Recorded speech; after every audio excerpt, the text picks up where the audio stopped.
ذرا انہیں دیکھیے، یہ کون ہے؟ اتنی دیر میں تمام لوگ سرفراز کے گرد جمع ہو گئے تھے۔ میرے قدم اپنی جگہ جمے ہوئے تھے۔ دل اندر سے چیخ رہا تھا، بھاگ جا، قیامت آ گئی ہے، بھاگ، فوراً بھاگ، مگر میں نہ بھاگ سکا۔ چچی جان، میں سرفراز ہوں، سرفراز مظلوم لہجے میں بولا۔ ساتھ کھڑے پولیس افسر نے اس کے منہ پر الٹا ہاتھ رسید کر دیا۔ تم سے بولنے کے لیے منع کیا گیا تھا نا؟ آپ بھی یہاں آ جائیے شاہ صاحب، نووارد نے کار کی طرف رخ کر کے کہا، اور اس میں سے ایک اور صاحب نیچے اتر آئے۔ سادہ لباس میں تھے مگر حلیے سے پولیس آفیسر ہی معلوم ہو رہے تھے۔ نووارد نے کہا کہ یہ محکمہ پولیس کے بہت بڑے افسر ہیں، میرے پرانے ساتھی۔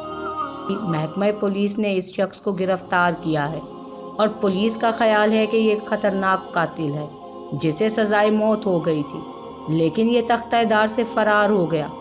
پولیس کے پاس اس کا مکمل ریکارڈ موجود ہے، جبکہ اس شخص نے یہ بات تسلیم نہیں کی، اور اعلیٰ پولیس افسران کا کہنا ہے کہ اعلیٰ پولیس افسران سے کہا ہے کہ انہیں غلط فہمی ہوئی ہے۔ وہ رحمان عظیم کا داماد ہے جو عامل پور کے رئیس ہیں۔ بات شاہ صاحب کے علم میں آئی، اور چونکہ شاہ صاحب یہ بات جانتے ہیں کہ میں عامل پور کا رہنے والا ہوں اور مرحوم رحمان میرے دوست تھے، چنانچہ انہوں نے مجھ سے رابطہ کیا۔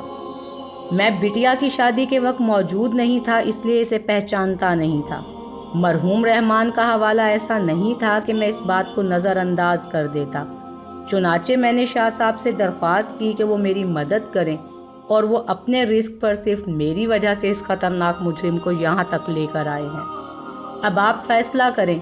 سب پر سختہ طاری تھا اور میں خود بھی بت بنا کھڑا تھا۔ میرے اندر شدید کشمکش جاری تھی۔ چچی جان، اس وقت پرانی رنجشوں کو ذہن میں نہ لائیں، میں موت کے دہانے پر ہوں، میری زندگی بچا لیں فریحہ، مجھے معاف کر دو اور مجھے بچاؤ۔ اچانک ہی میرے ذہن میں شیشہ سا ٹوٹ گیا، ایک عجیب سا جذبہ دل میں ابھرا اور اندر ہی اندر سارے فیصلے ہو گئے۔ میں ایک دم آگے بڑھایا، تب پہلی بار مجھے دیکھا گیا، اور اب ان لوگوں پر حیرت کے دورے پڑے۔ شاہ صاحب اور رحمان صاحب کے دوست بھی دنگ رہ گئے تھے، اور اصل سرفراز بھی۔ سب پھٹی پھٹی آنکھوں سے مجھے دیکھ رہے تھے۔ میں نے کہا، وہ سچ کہتا ہے شاہ صاحب، جس کے دھوکے میں سے پکڑا گیا ہے وہ میں ہوں۔ قدرت نے نہ جانے کیوں ہم دونوں کو ایک ہی شکل دے دی ہے۔ اسے چھوڑ دیں، تختہ دار سے مفرور قاتل میں ہوں۔ شدید سنسنی پھیل گئی تھی، سرفراز کا چہرہ کھل اٹھا تھا۔ شاہ صاحب بہرحال پولیس والے تھے، فوراً سنبھل گئے۔ انہوں نے ساتھ آئے ہوئے پولیس والوں کو اشارہ کیا اور وہ میرے گرد آن کھڑے ہوئے۔ شاہ صاحب نے کہا، تم اپنے پورے ہوش حواس کے ساتھ یہ بات اعتراف کرتے ہو نا؟ میں نے ہنستے ہوئے کہا، شاہ صاحب، بے ہوشی کے عالم میں تو اور ہی باتیں کی جاتی ہیں، اس بیچارے کو چھوڑ دیجئے، یہ خوش نصیب ہے کہ اپنے ساتھ بہت سے ہمدرد رکھتا ہے۔ میرا کیا ہے، مجھے تو موت نے گھیرا ہی ہوا ہے، اور میں اس سے کہیں فرار بھی حاصل نہیں کر سکتا۔ کیوں اس بیچارے کے ہاتھوں میں آپ نے ہتھکڑیاں ڈال رکھی ہیں؟ یہ سرفراز ہے، جس مجرم کی آپ کو تلاش ہے وہ میں ہوں، اور میرا نام مسعود ہے۔ شاہ صاحب کے ساتھ جو صاحب آئے ہوئے تھے اور جن کے بارے میں مجھے بعد میں معلوم ہوا کہ وہ سول جج ہیں، حیرت سے مجھے دیکھ رہے تھے۔ انہوں نے بڑبڑاتے ہوئے چچی جان سے کہا، یہ کیا قصہ ہے بھابھی صاحبہ؟ لیکن چچی جان کے منہ سے کوئی آواز نہ نکل سکی تھی۔ فریحہ دم بخود تھی۔ تمام ہی لوگ ابھی تک برے احوال میں تھے۔ شاہ صاحب نے کہا، عجیب بات ہے، عجیب بات ہے، دونوں ایک ہی شکل کے مالک ہیں، اور یہ کہتا ہے کہ اصل مجرم یہی ہے، اور در حقیقت ہمیں مسعود ہی کی تلاش تھی۔ اگر آپ لوگ مناسب سمجھیں تو تھوڑی دیر کے لیے اندر چلیں، ذرا تفصیلی گفتگو ہو جائے۔ آئیے مسعود صاحب، شاہ صاحب نے خاصے مہذب لہجے میں کہا، اور میں نے شانے ہلا دیے۔ پولیس والے مجھے گھیرے میں لیے ہوئے تھے، لیکن میں تو خود ہی گھیرے میں آ گیا تھا۔ انہیں خود بھی اس کا احساس تھا۔ اگر میں چاہتا تو اس وقت بآسانی اپنے ہم شکل کو پھنسا سکتا تھا، کیونکہ اس وقت میں ایک مہذب گھرانے کی پناہ میں تھا۔ لیکن ضمیر کے کھیل ایسے ہوتے ہیں، لیکن بس ضمیر کے کھیل ایسے ہی ہوتے ہیں۔ میری کچلی ہوئی شخصیت کسی اور گھرانے کو برباد نہیں کرنا چاہتی تھی۔ میری آرزو تھی کہ سب آباد رہیں۔ میں برباد ہو گیا ہوں تو اپنی بربادی کے اثرات دوسروں پر تو نہ پڑنے دوں۔ سب اندر آ گئے تھے۔ شاہ صاحب نے ایک جگہ بیٹھنے کے بعد مجھ سے پوچھا، مگر مسعود صاحب، اگر آپ در حقیقت وہی ہیں میرا مطلب ہے تختہ دار سے فرار ہونے والے قاتل ہیں، تو آپ نے اس گھر میں پناہ کیسے لی؟ آپ کو سرفراز کے بارے میں کیسے علم ہو گیا؟ میں نے بیگم صاحبہ اور فریحہ کی طرف دیکھا۔ عامر اور شاکر بھی تھے اور نانا جان بھی۔ پھر میں نے آہستہ سے کہا، بس اسے لالچ ہی سمجھ لیجئے۔ میں اس گھر میں پناہ لینے اور اس گھر کی دولت بٹورنے آیا تھا، لیکن حق ہی ہوتا ہے۔ سرفراز یہ ہیں اور میرا نام مسعود ہی ہے۔ شاہ صاحب نے کچھ پوائنٹ نوٹ کیے۔ سرفراز کے ہاتھوں کی ہتھ کڑیاں کھول دی گئیں اور یہ ہتھ کڑیاں میرے ہاتھوں میں منتقل کر دی گئیں۔ سبھی میرے سلسلے میں متاثر نظر آ رہے تھے۔ شاہ صاحب نے فوراً پوچھ لیا، مگر مسعود صاحب، آپ کو تو ایک بہترین پناہ گاہ حاصل ہوئی تھی۔ اگر آپ یہ تسلیم کر لیتے کہ آپ مسعود نہیں ہیں اور یہ شخص بہروپیہ ہے، تو میرا خیال ہے فیصلہ کرنے میں بڑی مشکلات کا سامنا کرنا پڑتا۔ آپ نے رضاکارانہ طور پر اپنے آپ کو ہی کیوں گرفتاری کے لیے پیش کر دیا؟ چھوڑیے شاہ صاحب، یہ کہانیاں مختلف ہیں۔ اب آپ صرف وہ قانونی فرائض انجام دیجیے جو آپ کو انجام دینے ہیں۔ جی ہاں، بے شک۔ بہرحال آپ نے ایک اچھا تاثر چھوڑا ہے ہم پر، اس لیے بدترین مجرم ہونے کے باوجود ہم آپ کے ساتھ اچھا سلوک کرنے پر مجبور ہیں۔ برائے کرم کوئی ایسی کوشش نہ کیجیے گا جس سے ہمارے ہاتھوں آپ کو نقصان پہنچ جائے۔ ٹھیک ہے، اب ہمیں اجازت دیجیے۔ آپ اگر چلنا پسند فرمائیں تو چلیں، ورنہ آپ یہاں رکیے، ہم انہیں لے کر چلتے ہیں۔ شاہ صاحب نے جج سے کہا اور جج صاحب بولے، ہاں مجھے تو ابھی کچھ وقت رکنا ہوگا۔ آپ بھی شاہ صاحب؟ اگر نہیں جناب، کسی خاطر مدارت کی گنجائش نہیں، میں ڈیوٹی پر ہوں اس وقت۔ شاہ صاحب مجھے وہاں سے لے کر چلنے کے لیے تیار ہو گئے۔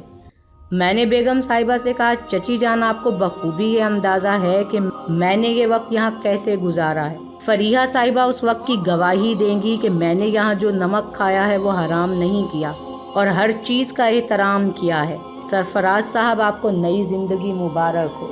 چند الفاظ میں آپ سے بھی کہنا چاہوں گا۔ بے شک میں آپ کا ہم شکل ہوں اور چند روز میں نے بھی یہاں گزارے ہیں، لیکن فریحہ صاحبہ کو میں نے ان کی غلط فہمی کے باوجود اپنے دل میں ایک سگی بہن کا درجہ دیا ہے، اور خدا کا شکر ہے اس تصور کو نبھایا بھی ہے۔ میری بھی ایک چھوٹی بہن ہے اور آپ سے دعاؤں کا طالب ہوں کہ خدا اسے آبرومند رکھے۔ چچی جان، میرا پرانا لباس مل سکتا ہے؟ چچی جان بری طرح سے رو پڑی تھی۔ یہاں موجود ہر شخص جانتا تھا کہ میں نے یہاں وقت کیسے گزارا تھا۔ وہ جانتے تھے کہ میں نے ایک لمحہ بھی ان کی اس غلط فہمی سے فائدہ نہیں اٹھایا۔ شاہ صاحب نے رسمی کارروائیاں کی اور مجھے لے کر چل پڑے۔ میں بہت بڑا مجرم تھا۔ جو کچھ میں نے کیا تھا معمولی بات نہیں تھی، کھلبلی سی مچ گئی تھی۔ بہت سے لوگوں کو تو صورتحال بھی معلوم نہیں تھی۔ مجھے لاک اپ میں ہی رکھا گیا، مگر میرے لیے سخت پہرا لگایا گیا تھا۔ البتہ شاہ صاحب مجھ سے کچھ متاثر تھے۔ میرا کیس بے حد انوکھا تھا۔ میں سزائے موت کا مجرم تھا۔ تختہ دار سے پھانسی دینے والوں کی آنکھوں میں دھول جھونک کر آیا تھا۔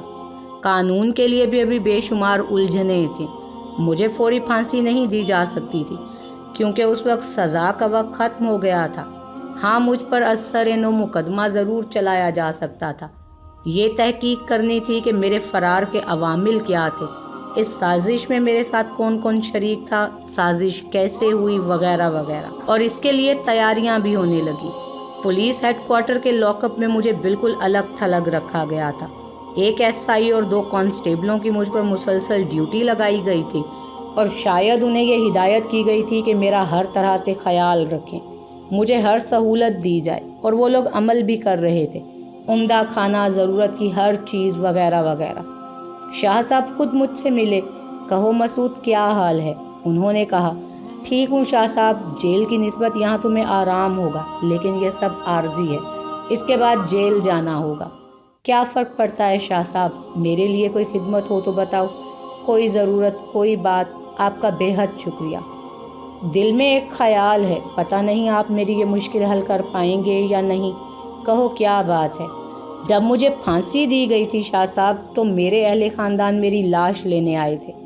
ظاہر ہے انہیں وہ لاش تو نہیں ملی ہوگی۔ میں یہ جاننا چاہتا ہوں کہ ان سے کیا کہا گیا۔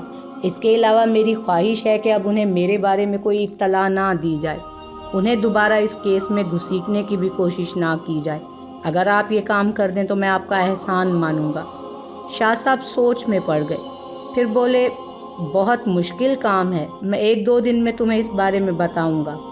ویسے اطمینان رکھو اس بارے میں رپورٹ تمہیں دے دوں گا، اور وہ بھی پوری۔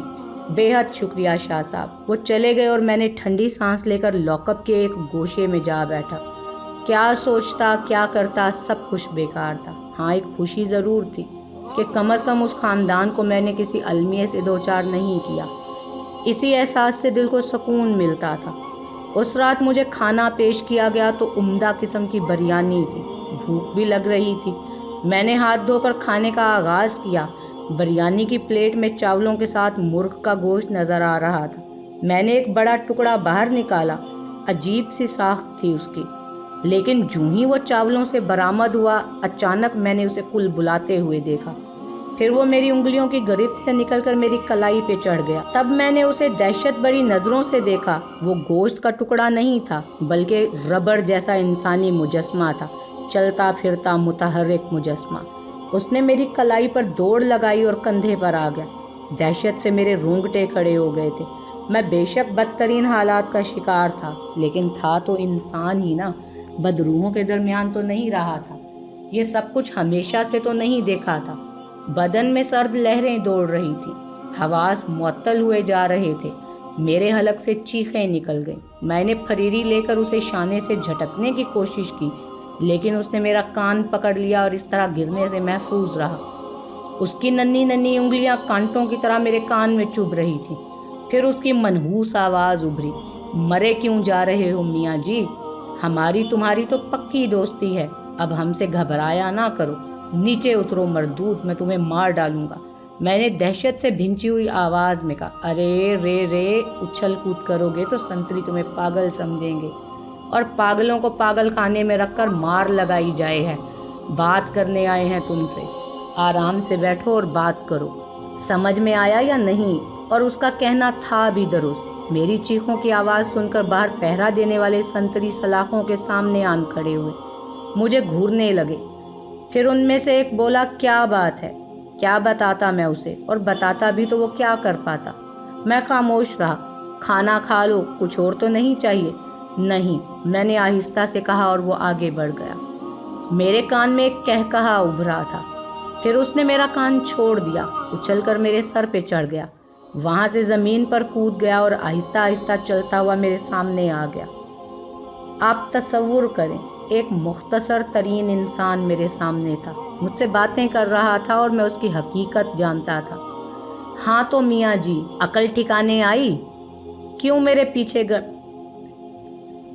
پیچھے پڑ گیا ہے شیطان؟ میں نے کیا بگاڑا ہے تیرا؟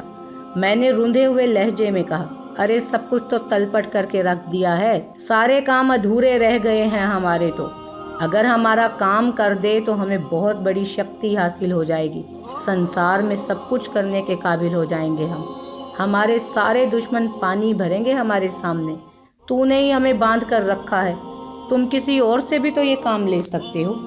یہ بات تیری سمجھ میں نہیں آئے گی، ہمارے لیے تو ہی ایک ہے، دوسرا کوئی ہوتا تو کچھ سوچتے، مگر کیوں؟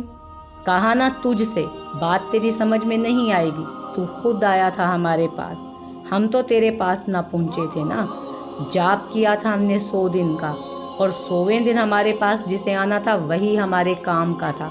جیون میں ایک ہی جاپ کیا جاوے ہے، دوسرا نہیں۔ ہم تجھ سے بندھے ہوئے ہیں پاپی، مگر میں تمہارا یہ کام نہیں کر سکتا۔ کرنا تو تجھے ہوگا للو، کام ہی تیرا ہے، آج نہیں تو کل کرے گا، کل نہیں تو پرسوں۔ اور ہم تمہیں سمجھائے دیتے ہیں، بیکار ضد کر رہا ہے۔ ہماری تیری دوستی پکی ہو جائے گی، ہمیں مہان شکتیاں حاصل ہو جائیں گی، اور وہ تیرے کام بھی آئیں گی۔ سنسار میں جو تو چاہے گا کرے گا، ہم تیرے لیے کریں گے وہ۔ تو یہی چاہتا تھا نا کہ دولت تیرے قدموں میں ڈھیر ہو جائے، تو جو چاہے سو کر سکے، ریس کورس میں گھوڑے تیرے اشارے پر دوڑیں، تو جسے دیکھے وہ تیرا ہو جائے۔ ایسا ہی ہوگا للو، سوچ لے۔ محل بنا دیں گے تیرے، سونے چاندی کے ڈھیر لگا دیں گے تیرے سامنے، بیکار کی ضد کر رہا ہے۔ پورے سنسار میں تو اکیلا دھرماتما ہے کیا؟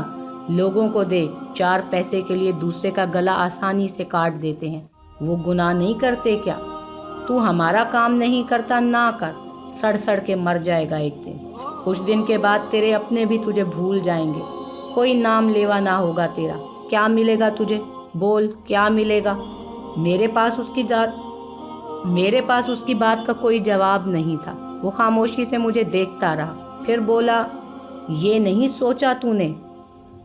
تیرا کوئی نام ہے؟ میں نے پوچھا۔ بھوریا چرن۔ ہمارا نام، پر تجھے نام سے کیا ہے؟ مجھے سوچنے کے لیے وقت دو بھوریا چرن، کچھ وقت چاہیے مجھے۔ ٹھیک ہے، وقت لے لو، سوچیو اور ہمیں آواز دے لیجیو۔ جب بھی آواز دے گا ہم آ جائیں گے۔ ٹھیک ہے بھوریا چرن، مجھے موقع دے، میں سوچنا چاہتا ہوں، میں نے کہا، اور اس نے گردن ہلا دی۔